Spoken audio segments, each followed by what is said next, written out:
Well, the city is continuing to keep residents safe and happy here in Rancho Cucamonga. Our very own Brooke Slyer set out to find out how the city is maintaining and bettering the neighborhood. Rancho Cucamonga's Community Improvement Department may be a lesser-known department within the city, but it's imperative to keeping neighborhoods upkept and residents safe. So many of the issues that we deal with in community improvement, they're the chronic issues. The police department responds on the acute issue. The fire department responds on the acute issue, the structure fire. The police department responds on the assault or the trespass. And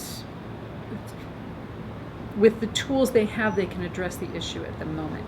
For us in community improvement, we deal with the chronic issues that sometimes create the environment, the vacant property that creates the environment where an assault might occur that then is resolved by the police department.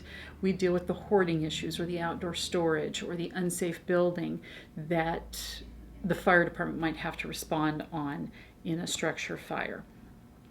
And so we deal with many of those long-term issues, and you might think some of them are frivolous.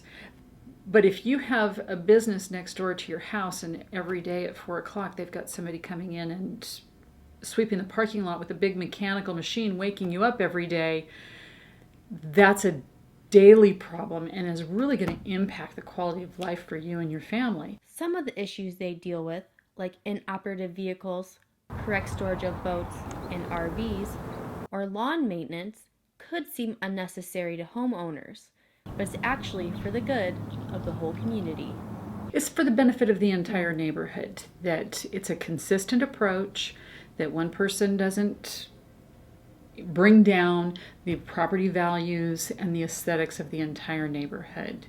And that when we have and maintain that high quality of life and the appearance of our neighborhoods, that's one of the things that contributes to the high quality of life. Because if neighborhoods start appearing that nobody cares about them, they'll be attracting people who would take advantage of that. Another common problem: trash cans. We ask people to put their trash cans away behind a gate so that they're not visible from the street. We don't want them left on the street. That creates traffic issues. We also don't want them left in front of the gate, because then we are attracting those who would scavenge through trash cans and leave trash and debris in neighborhoods. And so we want them stored out of sight to eliminate that possibility of that occurring. While other issues focus on health and safety. When we have rental housing that the property owner or management is not effectively keeping in good repair, that maybe the hot water's broken, maybe there's the flooring has deteriorated, maybe there's an infestation of insects and such. And if we have property owners who have tenants and they're not addressing these issues, that's something where we can come in and under the Uniform Housing Code really improve the quality of life for our renters who are in these properties, and especially for the low income. This is a segment, one of the more vulnerable segments of our society, and sometimes they're taken advantage of by people who are unscrupulous and such. And so we can come in and make sure the landlord maintains a property, makes proper repairs, and that the housing that our residents are living in is safe. Some Rancho Cucamonga residents have even teamed up with the department to help improve the city they take pride in. We do have volunteers that work with us that come in on a regular basis. Their regular assignment is that they go out and take down unpermitted signs, the garage sale signs, the yard sale signs that get left up on posts and poles over the weekend. And so we keep those cleaned up, and that's one of the jobs that our volunteers do.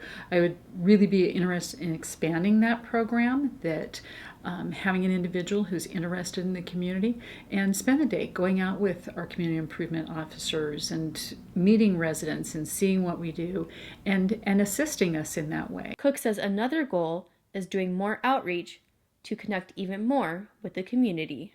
We're going to be doing more neighborhood cleanups where we go out into a neighborhood that has a need and getting some roll-offs and assisting, getting some volunteers together. That would be another volunteer opportunity to come in and help residents clear out trash and debris that has accumulated around the house, in the garage, to the side of the house, that old lumber from last year's project that didn't get used, and get it out so that it cleans up the neighborhood and really gives a better appearance to the neighborhood, and an opportunity for neighbors to work together and help each other, and really build that sense of community.